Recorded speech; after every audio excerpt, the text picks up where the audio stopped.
Selamat tahun baru, senang sekali saya boleh ada di tempat ini. Saya percaya itu semua karena kemurahan Tuhan. Terima kasih untuk Bapak Gembala Senior, Penatua, dan semua tim yang telah mengizinkan saya untuk bagikan berkat lewat firman Tuhan. Baik, tanpa panjang lebar, pada hari ini saya dikasih tema tentang restoring relationship yang diambil dari Markus 11 ayat 25 tentang memulihkan hubungan. Mari kita lihat Alkitab kita sama-sama. Markus 11 ayat yang ke-25. Demikian firman Tuhan.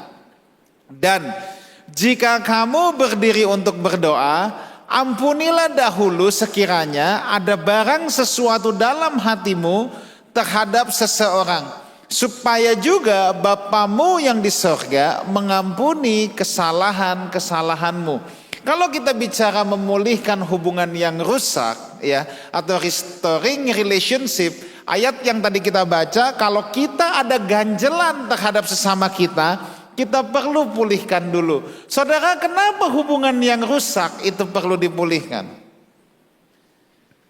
Hubungan yang rusak itu perlu dipulihkan sebab begini. Oh ya, memang hubungan itu sangat penting. Bukankah salah satu DNA gereja itu adalah hubungan? Tentu saya tidak sedang berkhotbah tentang DNA gereja, tapi setidaknya kan ada 3 DNA gereja. Nanti saudara mau tambahin sampai 10 juga kagak apa-apa, ya kan? Kenapa gereja disebut gereja? Sebab kalau gereja kehilangan DNA, maka nanti gereja nggak ada bedanya dengan bioskop. Sama-sama ngadep ke depan. Jangan bilang bedanya bioskop sama gereja, pastor. Bioskop itu bayar duluan, gereja bayar belakangan. Jangan gitu kan? Nanti nggak ada bedanya gereja dengan karaoke rohani atau tempat karaoke, sama-sama ada teksnya, diiringin musik, live band lagi sini.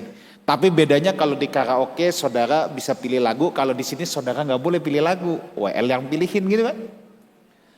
Oh iya, kalau gereja kehilangan DNA seperti itu. Nah, yang membedakan kan gini, gereja dengan bioskop, gereja dengan tempat karaoke, salah satu yang membedakan adalah DNA-nya gereja itu hubungan.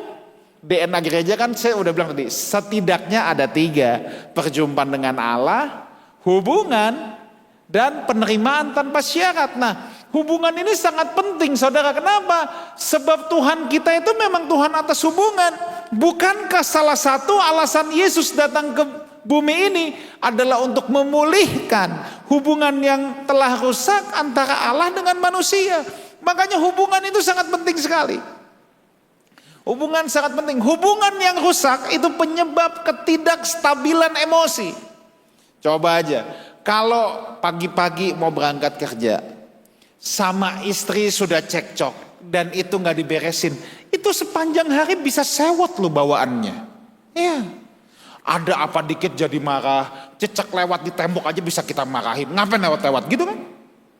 Wah ya, sebab memang hubungan yang rusak itu bisa menjadi salah satu penyebab ketidakstabilan emosi. Tuhan kita itu Tuhan atas hubungan, makanya Yesus itu orang yang sangat pandai membangun hubungan. Buktinya apa? Bayangin anak-anak aja senang deket Yesus, ya kan? Kalau Yesus itu orang yang menyeramkan, yang tidak pandai bangun hubungan, anak-anak itu paling polos, saudara ya. Anak-anak itu apa adanya. Anak-anak pasti takut mau dekat sama Om Yesus juga, ya kan? Satu kali anak-anak berbondong-bondong datang sama Yesus, murid-murid, jangan deket-deket. Rupanya murid-muridnya lebih menyeramkan daripada Yesusnya sendiri. Yesus bilang apa? Jangan kau halang-halangin, ya kan? Yesus menumpangkan tangan untuk anak-anak itu. Saudara tahu dari salah satu anak-anak itu, ya, yang kemudian ada yang menjadi bapak gereja yang sangat terkenal, namanya Ignatius. Siapa Ignatius? Murid langsung dari Rasul Yohanes. Kok tahu? Itu ada di catatan sejarah gereja purba, saudara. Oh ya. Yesus adalah orang yang pandai bangun hubungan. Nah, saudara jangan biarkan ada hubungan-hubungan yang rusak dalam kehidupan kita. Sebab begini, hubungan itu bisa membawa kita ke tempat yang tidak pernah kita duga. Hubungan itu bisa mendatangkan mujizat dalam kehidupan kita. Coba lihat sebentar, Markus pasal yang kedua ayat 1 sampai 4. Kita lihat sebentar. Hubungan itu bisa membawa mujizat dalam kehidupan kita. Markus 2 ayat 1 sampai 4. Kemudian sesudah lewat beberapa hari, Yesus datang lagi ke Kapernaum. Tersiarlah kabar bahwa ia ada di rumah. Maka datanglah orang-orang berkerumun sehingga tidak ada lagi tempat, bahkan di muka pintu pun tidak. Sementara ia memberitakan firman kepada mereka. Nah, lihat ini ayat 3. Ada orang-orang datang membawa kepadanya seorang lumpuh digotong oleh 4 orang. Tetapi mereka tidak dapat membawanya kepadanya karena orang banyak itu. Lalu mereka membuka atap yang di atasnya. Sesudah terbuka, mereka menurunkan tilam tempat orang lumpuh itu terbaring. Lihat, saudara bisa bayangkan kalau orang lumpuh ini tidak punya hubungan yang baik, apa yang terjadi? Siapa yang mau repot-repot gotongin? Emang gampang apa suruh jebolin atap? Naik ke atap aja susah, bawa orang lumpuh lagi. Ini susah banget pasti. Kalau orang lumpuh ini tidak punya hubungan yang baik dengan orang-orang itu, dia tidak akan pernah bisa mengalami mujizat dalam hidupnya. Makanya saya bilang gini, hubungan itu bisa membawa kita pergi ke tempat yang kita tidak pernah duga. Jangan anggap enteng orang-orang yang ada di sekitar kita. Kita tidak pernah tahu siapa dia 10, 15, 20 tahun yang akan datang. Saya katakan gini bukan untuk memanfaatkan orang, tidak. Saya hanya ingin beritahu bahwa hubungan itu bisa mendatangkan mujizat dalam hidup kita. Hubungan itu bisa mengerjakan hal-hal yang tidak pernah kita pikirkan. Jangan pernah membiarkan hubungan yang rusak. Nah, hubungan yang rusak untuk diperbaiki perlu apa? Perlu jelas ini, pengampunan. Itu kan ayat yang kita baca tadi. Kita harus tahu dulu kan pentingnya hubungan. Itu DNA gereja, ya. Jangan sampai kita jago kebaktian, tapi hubungan yang rusak tidak pernah kita pulihkan. Apalagi berantem sama saudara seiman teman satu gereja lagi. Nanti kalau ketemu di ibadah duduknya sejauh timur dari barat. Saya menggenapi firman Tuhan gitu lagi ya. Kalau dia di timur, aku di barat duduknya. Nah, hubungan yang rusak untuk dipulihkan itu butuh yang namanya pengampunan. Nah, saudara, dari antara iman, pengharapan dan kasih, kata Alkitab mana yang paling besar? Sebab kalau kita mau tahu pengampunan, kita butuh bahan bakunya dulu. Oke, kasih. There is no love without sacrifice. Oke, there is no love without sacrifice. Kasih dan pengorbanan itu seperti saudara kembar yang selalu berjalan berdampingan. Di mana ada kasih, pasti ada pengorbanan. Di mana ada pengorbanan, pasti ada kasih. Makanya Alkitab tulis gini, coba lihat. Yohanes 3 ayat 16, ayat yang saudara pasti sudah hafal di luar kepala. There is no love without sacrifice. Yohanes 3 ayat 16. Kita lihat, karena begitu besar kasih Allah akan dunia ini, sehingga ia telah mengaruniakan anaknya yang tunggal, supaya setiap orang percaya kepadanya tidak binasa, melainkan beroleh hidup yang kekal. Ada 2 ciri yang selalu muncul dari kasih dan pengorbanan, yaitu apa? Giving and forgiveness. Dari kasih dan pengorbanan selalu muncul 2 hal ini, giving and forgiveness. Makanya tadi di ayat itu dikatakan, karena begitu besar kasih Allah, lihat, ada kasih di sana, kasih Allah yang begitu besar, sehingga ia telah mengaruniakan anaknya yang tunggal. Lihat, di mana ada cinta pasti ada pemberian. Di mana ada cinta pasti ada pemberian. Makanya Allah mengaruniakan anaknya yang tunggal, supaya setiap orang yang percaya kepadanya tidak binasa, melainkan beroleh hidup yang kekal. Lihat, Inilah di mana ada cinta, ada pengorbanan, dan produk dua ini adalah pemberian. Tuhan Allah mengaruniakan anaknya yang tunggal dan memberikan kepada kita hidup yang kekal melalui apa? Pengampunan. Sebab memang produk yang muncul dari cinta dan pengorbanan adalah pemberian dan pengampunan. Makanya saudara dan saya diampuni, saudara dan saya dikasihi.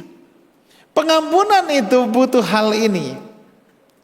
Ya, pengampunan adalah manifestasi nyata dari kasih yang menunjukkan kemurnian dan kedewasaan dari situasi yang tidak menguntungkan. Saya ulangi lagi, pengampunan adalah manifestasi dari kasih yang nyata di saat situasi yang tidak menguntungkan. Kalau orang bilang orang Kristen harus mengasihi, orang Kristen harus penuh kasih. Ukurannya di mana? Ukurannya tuh itu. Ada nggak pengampunan? Oh ya, sebab begini, pengampunan itu manifestasi nyata dari kasih di saat situasi yang tidak menguntungkan. Kalau orang baik sama kita, kita baik sama orang, itu tidak butuh kasih. Tapi kasih itu justru teruji ketika orang tidak baik sama kita. Bisa nggak kita tetap mengasihi? Situasi memang tidak menguntungkan. Kalau situasi menguntungkan, semuanya nyaman, kita kan juga nggak perlu apa yang namanya pengampunan. Justru karena situasi sedang tidak menguntungkan, kita perlu apa yang namanya pengampunan.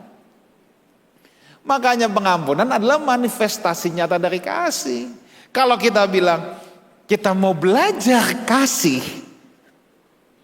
nanti itu sudah pasti ujiannya adalah apakah kita bisa mengampuni atau tidak. Sebab begini kan, buktinya Tuhan mengasihi kita apa? Tuhan mengampuni kita. Apa sih kelayakan kita untuk kita diampuni? Enggak ada kan? Apa sih kelayakan kita? Enggak ada. Tapi itulah kasih karunia diberikan kepada orang yang tidak layak menerimanya. Kita perlu belajar akan hal ini, apa yang namanya pengampunan. Kalau kita tidak bisa mengampuni, bukankah di Alkitab kan tulis begini saudara ya. Ada orang yang dilunasi hutangnya, dia nggak sanggup bayar. Siapa yang melunasi? Raja, ya kan? Raja menghapus hutangnya, ya kan? Lalu dia udah bergembira, tiba-tiba ada saudaranya yang ngutang sama dia yang jauh lebih kecil dari yang raja hapus. Lalu dia tagih, saudaranya itu tidak bisa bayar, dihajar sama dia.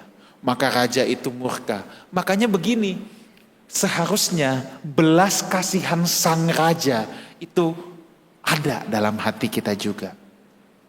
Orang yang tidak bisa mengampuni berarti belas kasihan sang raja itu belum sampai dalam hatinya.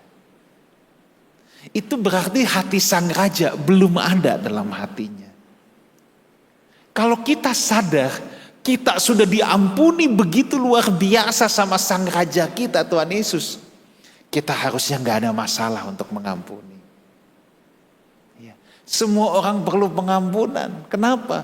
Sebab memang semua orang berdosa dan semua orang pasti pernah bersalah. Itu sebabnya kita perlu pengampunan. Dan sebelum kita bisa melepaskan pengampunan, hati sang raja itu harus menyentuh hati kita dulu. Kalau hati sang raja tidak menyentuh hati kita dulu, kita sulit untuk mengampuni. Itu udah pasti. Kita harus sadar dulu bahwa kita tuh juga berhutang. Hutang kita juga banyak. Tapi raja kita melunaskannya, membebaskannya. Kita sadari itu. Kalau kita gak sadari itu, kita merasa kita orang gak berhutang sama sekali. Gitu ada orang yang bersalah sama kita, kita anggap hutangnya dia besar sekali. Itu sebabnya Tuhan mau pengampunan menjadi gaya hidup. Bukankah isi doa Bapa kami salah satu kalimatnya ampunilah kami akan kesalahan kami seperti kami juga mengampuni orang yang bersalah kepada kami. Saya hanya ingin ingatkan ya, hafal doa Bapa kami itu baik. Mengucapkan doa Bapa kami itu baik. Tapi saya harus ingatkan, doa Bapa kami itu bukan mantra hafalan. Itu formula kehidupan. Amin. Oh iya, kita percuma hafal doa Bapa kami dalam 10 bahasa sekalian. Tapi kalau kita tidak menjadikan itu sebagai formula kehidupan kita, selesai sudah. Gak ada gunanya, itu kan formula kehidupan. Semua kalimat yang ada dalam doa Bapa kami itu formula kehidupan. Bapa kami di sorga, datanglah kerajaanmu, jadilah kehendakmu di bumi seperti di sorga. Itu berarti kita jadi pelaksana kehendak Tuhan, kan gitu. Berikan kami pada hari ini makanan kami yang secukupnya. Artinya apa? Kita harus punya rasa cukup, kan gitu. Itu formula kehidupan. Itu bukan mantra doa. Kita perlu memahami untuk bisa menghidupinya. Nah, salah satu formula kehidupan yang Tuhan sodorkan adalah ini, gaya hidup pengampunan. Pengampunan itu harus jadi gaya hidup. Maka satu kali Petrus datang kepada Yesus, guru, berapa kali kami harus mengampuni? 7 kali? Kurang. 70? Masih gak cukup? Yesus bilang apa? Dalam sehari berapa kali? 70 kali? Ini artinya bukan dihitungin saudara ya. Kalau dihitungin mana mungkin seseorang bersalah dalam satu hari 490 kali. Waktu Yesus bilang 7 kali 70. Artinya apa? Tak terbatas. Artinya apa? Infinite. Artinya apa? Setiap kali orang bersalah sama kita, kita harus lepaskan pengampunan. Kan begitu. Sehingga ini pengampunan menjadi gaya hidup. Saudara tahu gaya hidup itu apa? Tahu definisi gaya hidup? Gaya hidup adalah sesuatu yang telah mendarah daging dalam kehidupan kita. Gaya hidup adalah sesuatu yang telah menjadi integral, bagian yang tak terpisahkan dalam hidup kita. Gaya hidup adalah sesuatu yang kita lakukan tanpa berpikir lagi. Contoh, sikat gigi itu gaya hidup. Ada yang pagi-pagi mau kesini harus bergumul dulu setengah jam, saya sikat gigi nggak ya? Pagi ini ada? Kalau sampai ada, jorok banget orang itu pasti. Sikat gigi udah gaya hidup kita kan? Saudara nggak perlu bergumul dulu. Malam sebelum tidur mau gosok gigi nggak? Nggak perlu itu sudah otomatis. Saudara nggak perlu bergumul dulu, ya kan? Datang ke sini pakai baju atau telanjang nggak kan? Karena memakai baju itu sudah menjadi gaya hidup. Gaya hidup adalah segala sesuatu yang kita hidupi.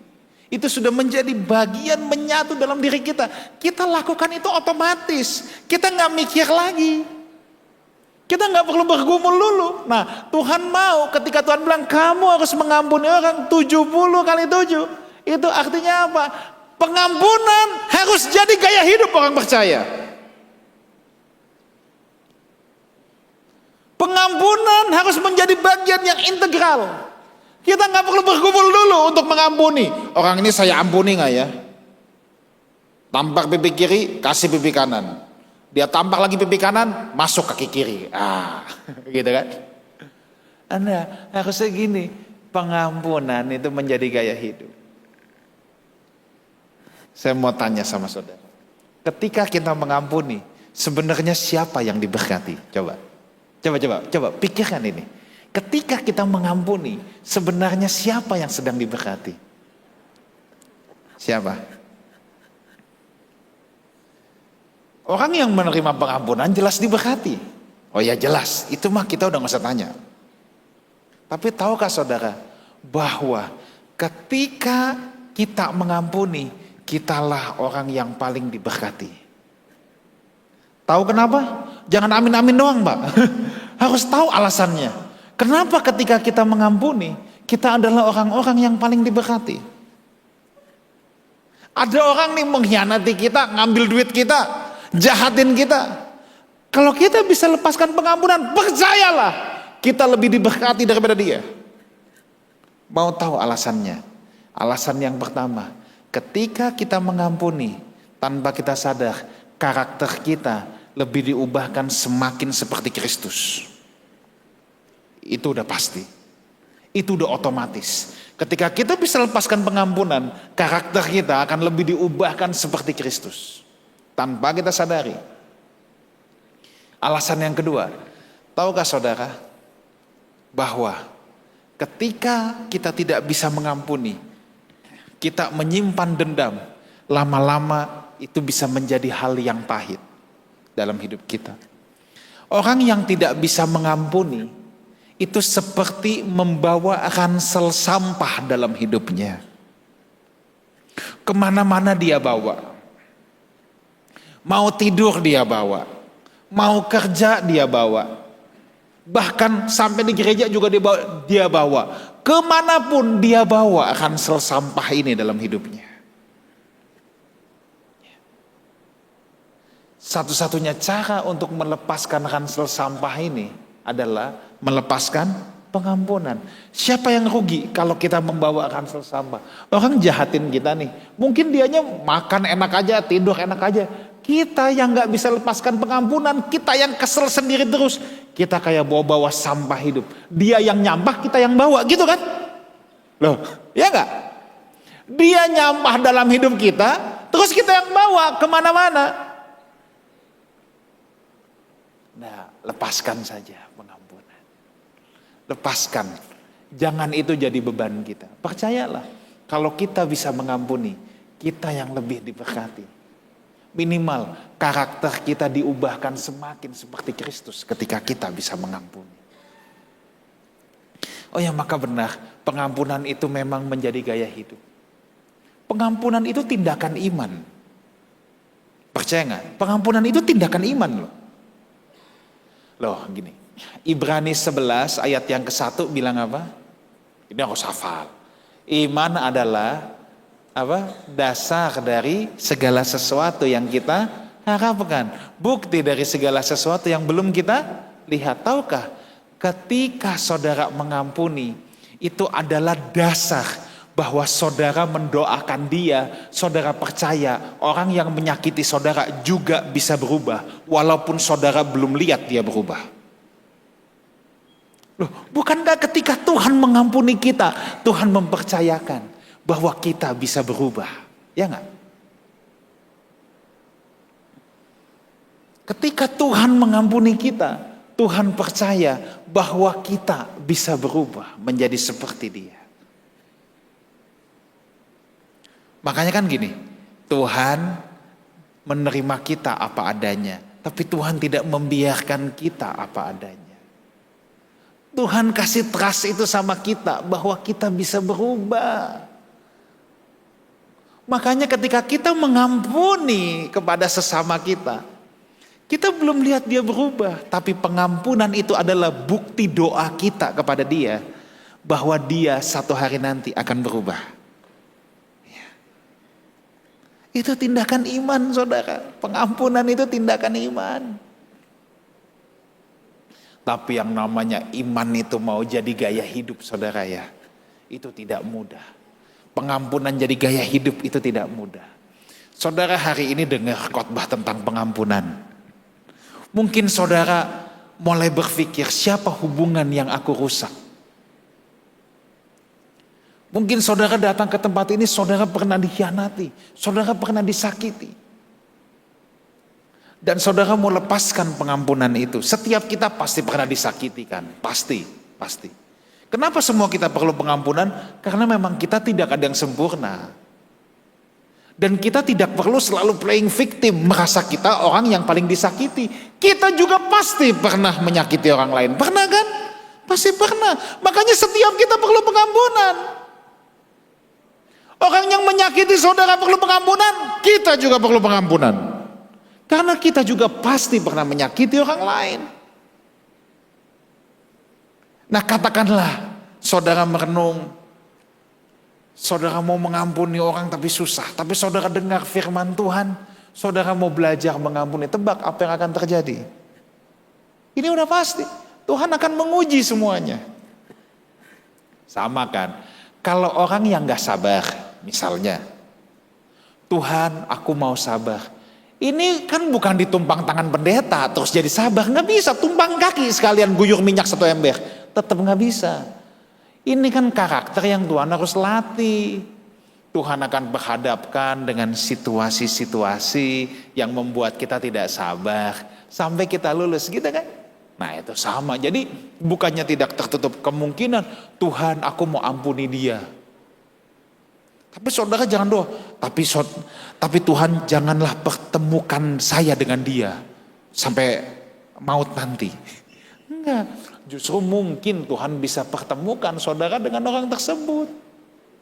Nah itu kan ujiannya gitu. Terus kalau besok tiba-tiba ketemu, baru doa Tuhan aku mau belajar mengampuni. Tiba-tiba ketemu, reaksi saudara gimana? Nah ini kan yang menentukan saudara.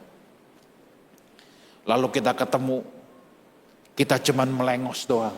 Udah pura-pura gak lihat. Bagus juga gua nggak hajar orang itu. Udah bagus kan Tuhan, aku gak hajar loh. Aku cuman melengos doang. Itu lulus sih, lulus TK Pak. Tahu? Itu lulus TK.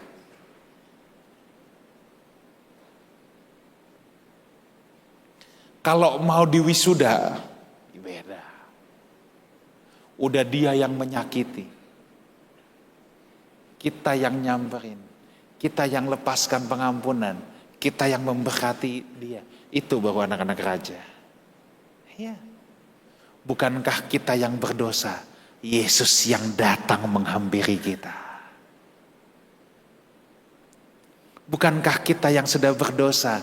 Yesus yang datang menghampiri, memberkati kita, memulihkan kita, mengampuni kita.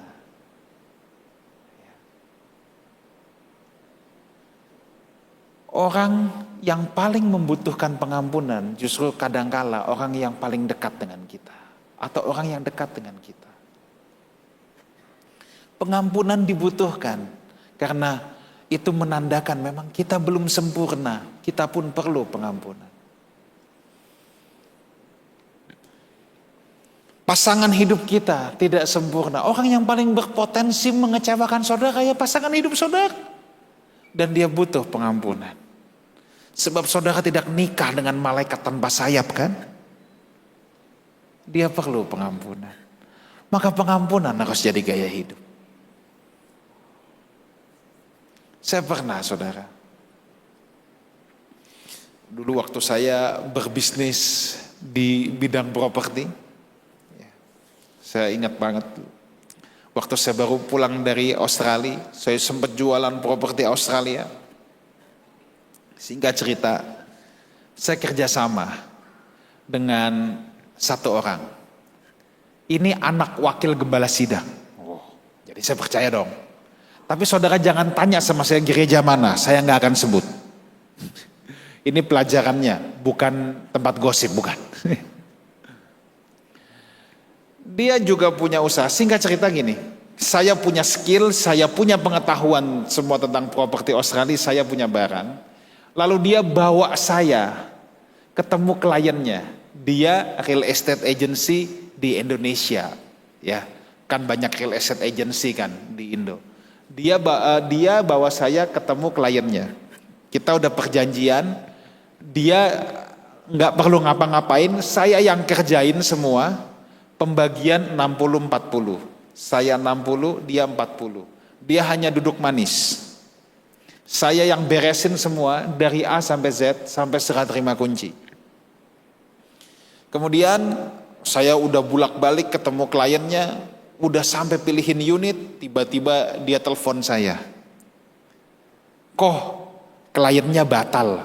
Ya, kita tuh pendeta kadang-kadang mikir sih positif aja. Ya memang beli properti kan bukan beli baju, biasalah batal. Barang mahal, biasalah batal. Singkat cerita, tidak lama kemudian saya find out. Karena properti Australia kan dia juga orangnya. Rupanya klien ini proceed, maju saudara. Beli barang yang saya pilihin. Rupanya dia ada channel dengan orang lain. Dengan properti agency Australia lain. Yang mau bagi dia 50%. Tapi syarat dengan dia dikasih 50%. Tapi dia cuma supply barang. Dia harus kerjain semuanya. Tahu ya, jadi dia mau pakai tenaga saya. Setelah semua skill set saya dipakai, saya yang pilihin, detik terakhir dia tinggal tikung. Wah jujur saudara, mangkel lah saya. Peraturan di Australia, kalau saya email ke developer, saya buktikan bahwa saya juga kerjain ini, saya yang beresin dari awal, maka developer akan langsung split the commission. Secara hukum, saya boleh melakukan itu dan saya tidak salah. Tetapi entah kenapa pada saat itu Roh Kudus bicara dalam hidup saya sangat lembut. Diam. Saya tidak boleh email. Wah, itu jujur saudara bikin saya makin mangkel. Saya udah dicurangin, sekarang Tuhan suruh saya diam. Saya tahu banget Tuhan suruh saya diam. Saya diam, tapi kalau mau jujur, saya masih kalau berdoa itu Tuhan aku diam, tapi emang brengsek itu orang Tuhan. Di situ saya tahu, saya tidak membalas. Saya belajar taat, tapi nilainya masih 5. Iya. Kan banyak orang Kristen yang doa kadang-kadang, doa sih, rohani sih, tapi suruh Tuhan jadi tukang pukul. Kalau di sini nggak ada, sini tampangnya baik-baik. Tahu ya, suruh Tuhan yang jadi tukang pukul Tuhan. Dia keterlaluan Tuhan, pembalasan hak Tuhan. Lihat, pakai ayat lagi, cungkil matanya Tuhan, gebukin sekalian. Pakai ayat lagi, terus suruh Tuhan jadi algojo kita. Kalau di sini nggak ada, kan tuh saya udah bilang, ya. Di sini tampangnya luar biasa, baik-baik semua. Gitu, kita kesel. Tapi di saat itu saya tahu, saya udah diem, udah taat, tapi saya belum lulus. Kenapa? Karena saya belum bisa melepaskan pengampunan dengan tulus. Dalam doa saya masih brengsek itu orang emang, keterlaluan. Manusiawi nggak? Manusiawi nggak? Tapi orang Kristen itu bukan hidup berdasarkan fakta. Orang Kristen hidup berdasarkan kebenaran. Saudara tahu kan ada 3 tingkatan kehidupan. Yang paling kasihan, yang paling bawah, hidup berdasarkan asumsi. Ini sih paling kasihan asli. Asumsi itu hanya apa yang dia pikirkan. Belum tentu juga fakta. Setingkat di atas, hidup berdasarkan fakta. Gitu kan? Ini kan di atas asumsi, lumayan ini. Tapi kalau orang Kristen, hidup berdasarkan kebenaran. Oh iya, setiap akhir tahun kita pasti mendengar, tahun depan makin sulit, tahun depan tidak akan lebih mudah. Itu fakta nggak? Fakta. Tapi kita hidup berdasarkan kebenaran. Tahun depan boleh lebih sulit, tapi tangan Tuhan yang menopang akan tetap menuntun anak-anaknya sampai selama-lamanya. Oh iya. Orang Kristen hidup berdasarkan kebenaran. Jangan biarkan apa yang kita pikir manusiawi itu menguasai hidup kita. Karena kita bukan manusia dunia ini, kita manusia rohani. Kita harus hidup berdasarkan apa yang namanya kebenaran. Bukan karena fakta.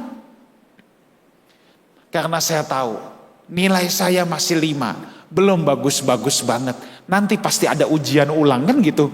Soalnya belum lulus bagus. Saya pikir ujian ulangnya itu nanti saya bakal ditikung lagi begini. Tapi Tuhan itu humoris ya. Tuhan itu orang yang, Tuhan bukan orang. Tuhan itu Tuhan yang suka bercanda kadang-kadang sama kita. Ya. Saya ingat itu kan kejadian tahun 2014 ketika saya baru pulang dari Australia. Tahun 2016 kan jualan properti di Australia itu semua beli gambar saudara. Terus propertinya dibangun, nanti serah terima kunci bisa 2 tahun lagi, bisa setahun lagi, bisa 3 tahun lagi gitu. Tahun 2016 saat serah terima kunci itu tiba-tiba di seluruh Australia bank-bank itu pada tutup memberikan pinjaman untuk orang asing. Jadi orang sudah taruh DP, orang itu sudah taruh DP-nya aja 10% doang sih. Tapi 10%-nya aja di atas 1 miliar saudara. Udah taruh. Kalau dia tidak dapat pinjaman, antara uangnya hangus, DP-nya hangus, atau dia mesti bayar lunas. Kan tidak setiap orang bisa tiba-tiba siapin uang ready gabrukan belasan miliar. Tiba-tiba bank semua gak mau pinjemin. Tapi saya ini punya hubungan dengan satu bank, saya tahu celahnya lah. Di mana saat itu sudah banyak real estate agency Australia yang kabur, menghilang. Karena dia tidak bisa menghadapi kliennya. Puji Tuhan, klien saya semua tetap lancar. Karena saya punya hubungan dengan satu bank lah pokoknya, yang tetap bisa suplain pinjaman. Orang yang nikung saya ini tahu bahwa saya bisa beresin. Bayangkan, dia dengan santainya, dia minta tolong sama saya. Apa yang dia minta tolong? Properti yang dulu dia tikung saya. Persis kliennya yang itu, unitnya yang itu. Coba bayangin, Tuhan itu suka bercanda saudara ya. Tapi karena saya sudah diubahkan Tuhan, saya dipulihkan, saya beresin sampai selesai. Tanpa ngedumel, tanpa menggerutu. Saya juga nggak terima $1 pun dari properti yang itu. Tapi yang saya tahu, ada yang lebih daripada dolar. Karakter saya semakin diubahkan seperti Kristus. Itu jauh lebih penting. Itu yang jauh lebih penting saudara. Itu yang jauh lebih penting. Maka begini, pengampunan terus jadi gaya hidup. Saudara dengar khotbah. Ketika saudara bisa menghidupinya, itulah yang akan menjadi benih-benih iman. Itulah yang Alkitab maksud. Kalau imanmu sebesar biji sesawi saja, gunung pindah. Ini bukan iman positive thinking. Ini bukan iman yang cuman pede-pedean, bukan.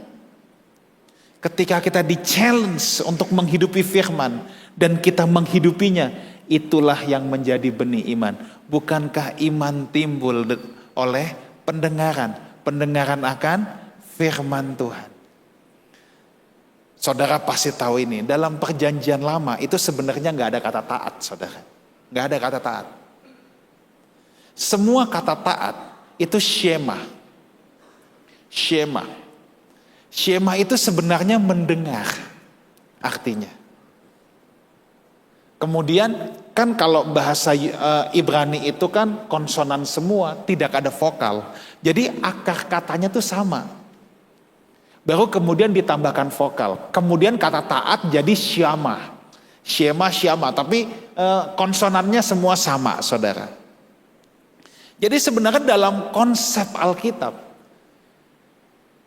sejak perjanjian lama, yang namanya Shema kan ada Shema Israel, itu Ulangan 6 ayat yang keempat kan. Shema Israel, Adonai Eloheinu, Adonai Ehad. Dengarlah hai Israel. Nah kata dengar Shema itu bukan cuma dengar pakai kuping, enggak. Dengar dan melakukan. Itu dia. Dengar dan melakukan. Nah makanya iman timbul dari pendengaran. Bukan cuma dengar doang. Tapi dengar dan melakukan. Itulah yang menjadi benih iman.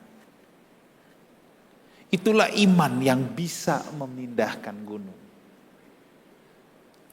Kolose 3 ayat 13. Coba kita lihat sebentar. Sebentar lagi kita akan selesai.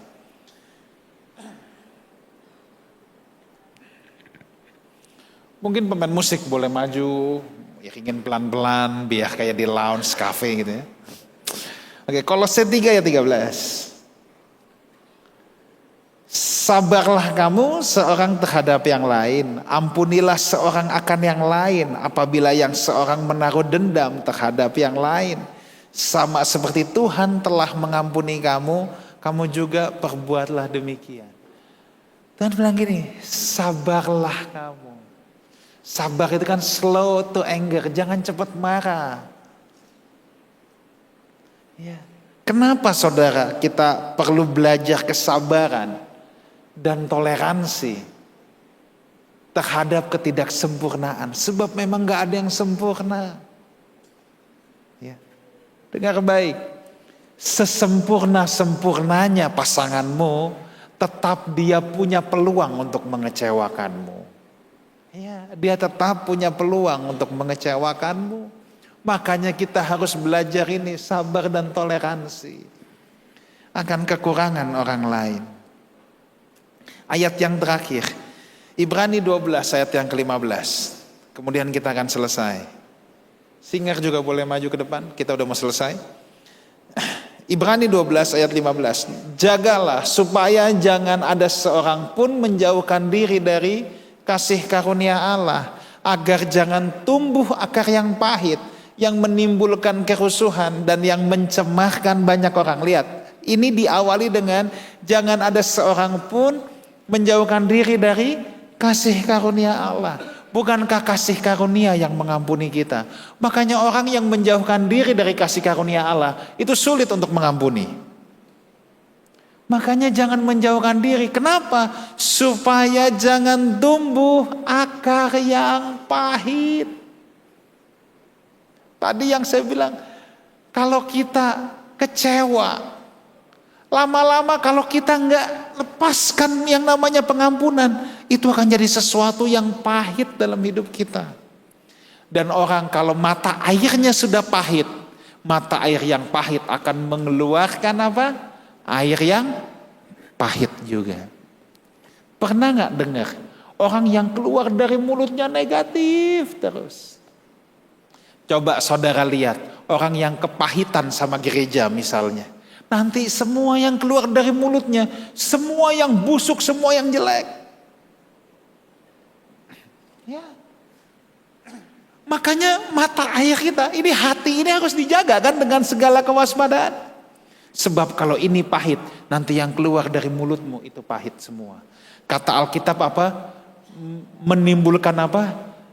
Kerusuhan dan mencemarkan. Orang yang dengerin mulut kita ikut tercemar. Itu udah pasti. Tapi kalau saudara bisa melepaskan pengampunan, mata air ini jadi manis. Yang keluar pun air yang manis. Orang yang dengar pun damai sejahtera.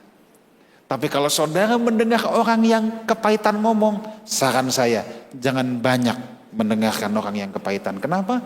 Kita akan ikut tercemar. Itu Alkitab yang ngomong. Orang pahit kalau bicara akan menimbulkan kecemaran. Bukankah Amsal bilang begini? Orang yang berkenan kepada Tuhan. Salah satu ciri orang yang berkenan sama Tuhan. Musuhnya pun akan didamaikan dengan dirinya. Itu ada di kitab Amsal. Carilah saudara. Ini PR saudara. Ya, ada. Amsal tulis gitu. Orang yang berkenan sama Tuhan, musuhnya pun akan didamaikan. Miliki pengampunan sebagai gaya hidup. Pulihkan hubungan yang rusak. Biar hati sang raja ada pada kita semua. Amin. Kita bangkit berdiri. Kita datang sama Tuhan.